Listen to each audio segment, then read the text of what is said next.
Ukraine और रूस के बीच जारी तनाव से पूरी दुनिया की चिंता बढ़ गई है। हालात पर अमेरिका से लेकर जापान तक लगातार बैठकें कर रहे हैं। वहीं दूसरी तरफ भारत की भी मुश्किलें बढ़ती नजर आ रही हैं, क्योंकि जहां एक तरफ 20,000 भारतीय यूक्रेन में फंसे हैं, तो वहीं देश में इस तनाव का गहरा असर पड़ रहा है।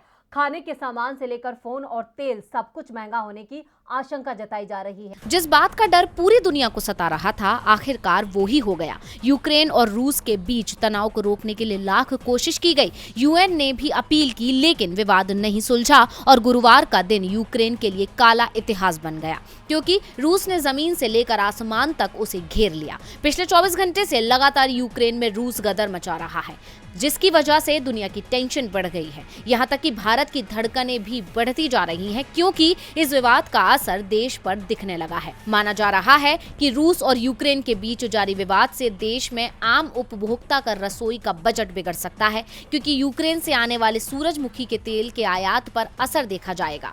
भारत यूक्रेन से बड़ी मात्रा में सूरजमुखी का तेल आयात करता है, जिसकी सप्लाई पर असर आने की पूरी आशंका है। आंकड़ों में बात करें तो बीते साल यानी 2021 में अप्रैल से दिसंबर के बीच भारत को आने वाला सूरजमुखी के बीज के आयात का 65% यूक्रेन से आया था। वहीं यूक्रेन में रूस की सैन्य कार्रवाई से कच्चे तेल के दामों में इजाफा हो ही रहा है। साथ ही अब देश में पेट्रोल डीजल की कीमतों के बढ़ने के भी आसार बढ़ गए हैं। वहीं अगर खाने का तेल भी महंगा हो गया तो देश में महंगाई उच्च स्तरों पर जा सकती है। इस तनाव में रुपया भी गोते लगा रहा है। आंकड़े बताते हैं कि डॉलर के मुकाबले अब रुपया कमजोर पड़ गया है, जिसका असर शेयर बाजार पर भी होगा। वहीं चीन से आने वाला सामान भी महंगा हो सकता है, क्योंकि चीन खुलकर रूस के साथ खड़ा हो गया है और अगर भारत यूक्रेन का साथ देता है तो उसे नुकसान झेलना पड़ेगा। मोबाइल फोन के सामान, इलेक्ट्रॉनिक सामान के लिए ज्यादा कीमत चुकानी होगी। इसीलिए भारत सरकार लगातार रूस और यूक्रेन से विवाद सुलझाने की अपील कर रही है। अब देखना होगा कि आखिर ये जंग कब